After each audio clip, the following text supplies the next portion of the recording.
You are not here by accident. Something brought you to this video, and I want to suggest that the something is not separate from what we are about to discuss. It may, in fact, be the very thing we are about to discuss, arriving through the particular quality of restlessness or dissatisfaction or unnamed longing that has been accompanying you today, this week, perhaps for much longer than that. I want to begin with something that modern medicine and modern psychology have both, in their different ways, been telling you for a long time. And I want to suggest that while they are not entirely wrong, they are not entirely right either. And the part they are missing is the part that matters most. You have a symptom, perhaps several.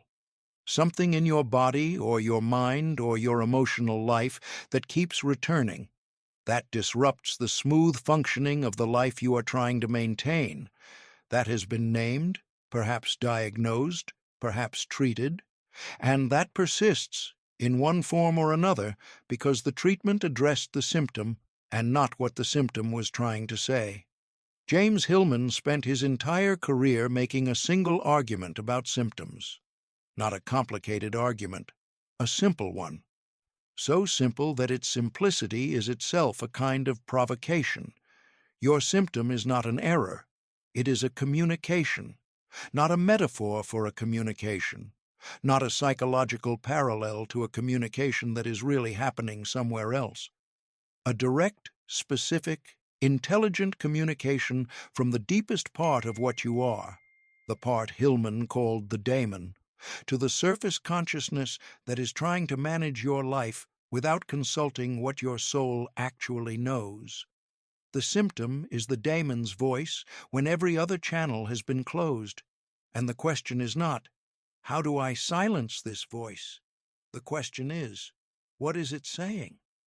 Let me tell you about a woman who came to me after several years of what her doctors called chronic fatigue syndrome. She was 44 years old.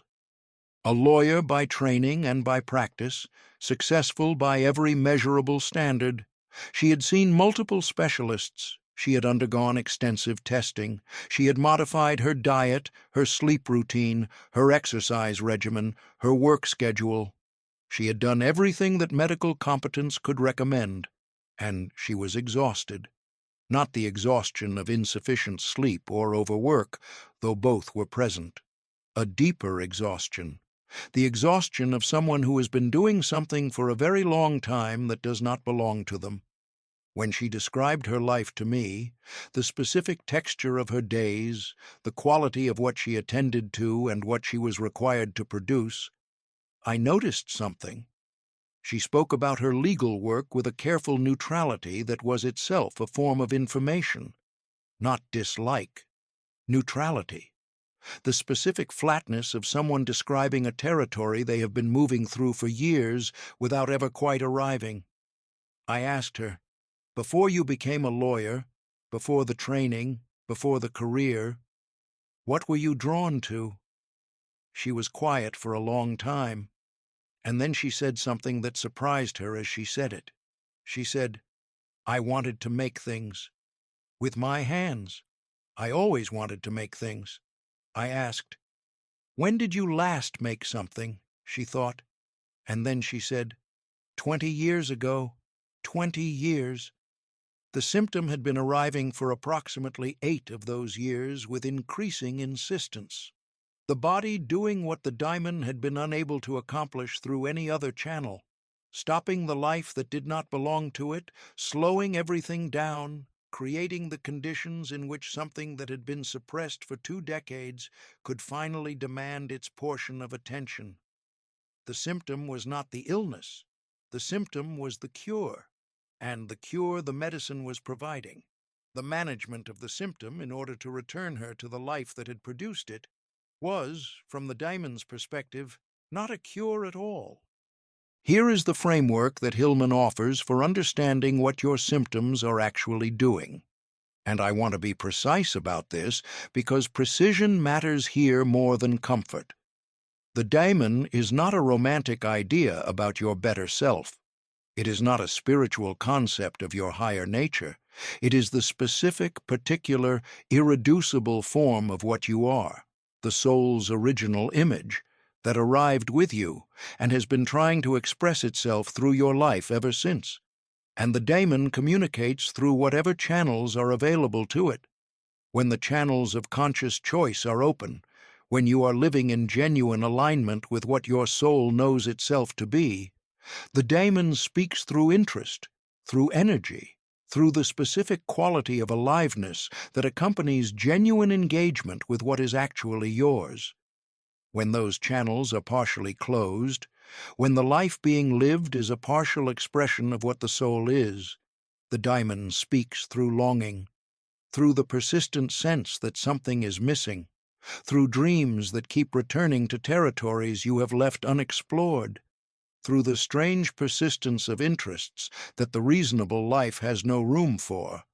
And when those channels are completely closed, when the life being lived has been organized so thoroughly around what is required and expected and appropriate that nothing of what the soul knows itself to be has any avenue of expression, the daimon speaks through symptoms, through the body's refusal to continue, through the psyche's withdrawal from engagement, through the specific forms of breakdown that are not failures of the system, but the system's most insistent form of intelligence, the last available signal that something essential has been entirely excluded from the life that is being managed.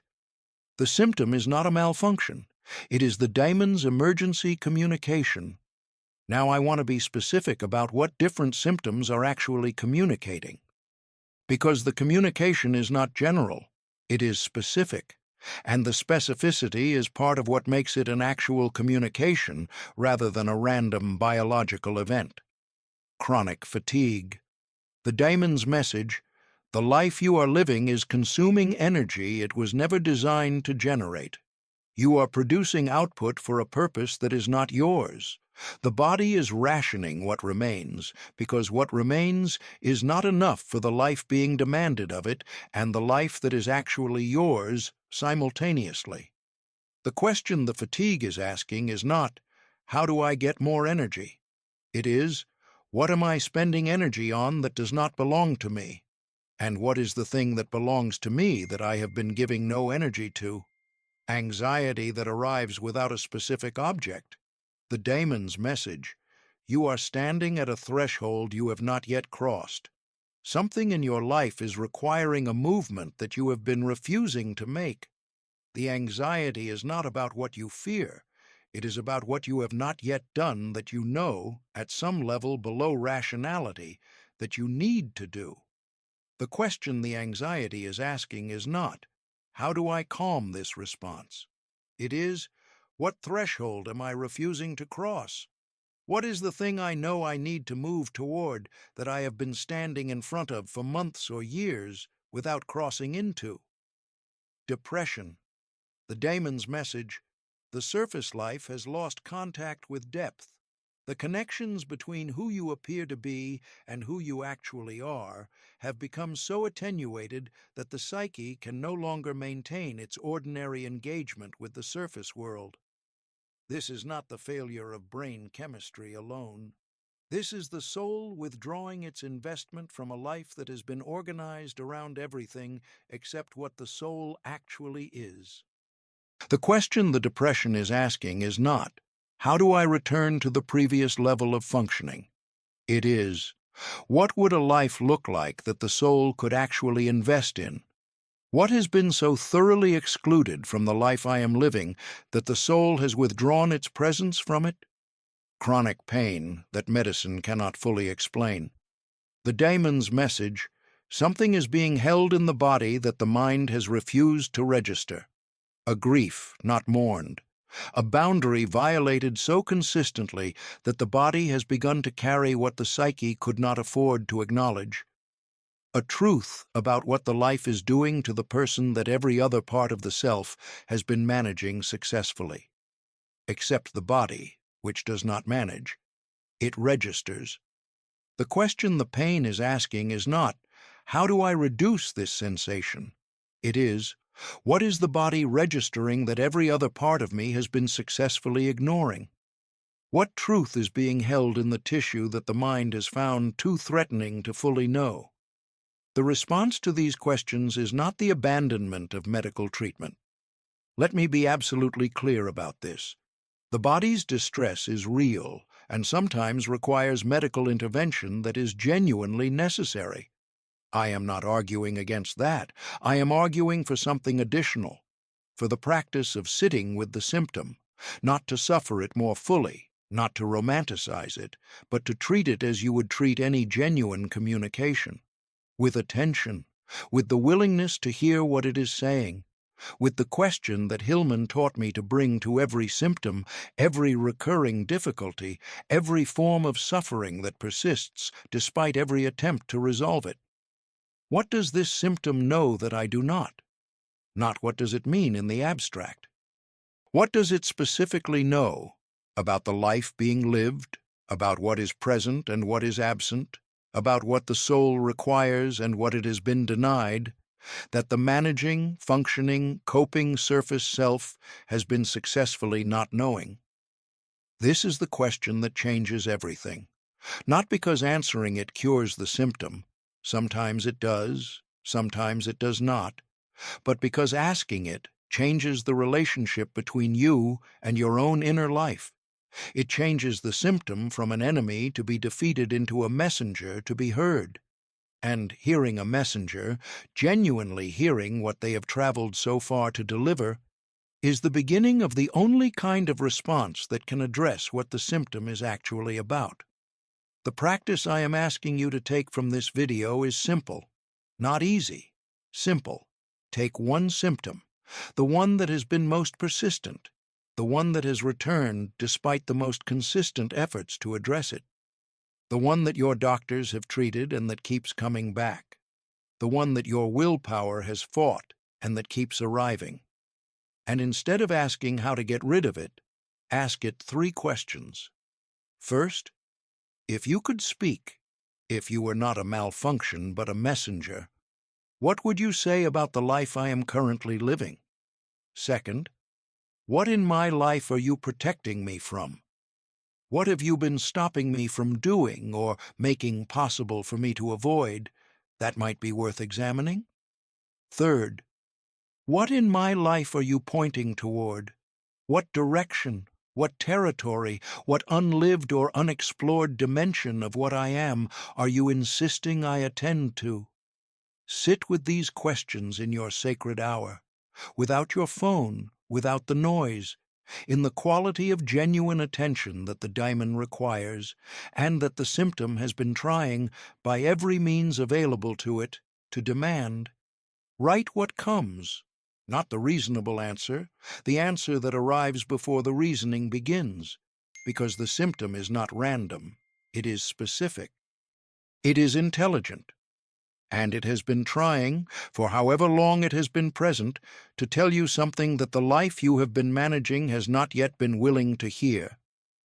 There will be people who find this framework threatening, who have organized their sense of themselves around the idea that their symptoms are purely biological events that have nothing to do with how their life is being lived or what their soul requires. And for some symptoms, in some cases, that may be largely true.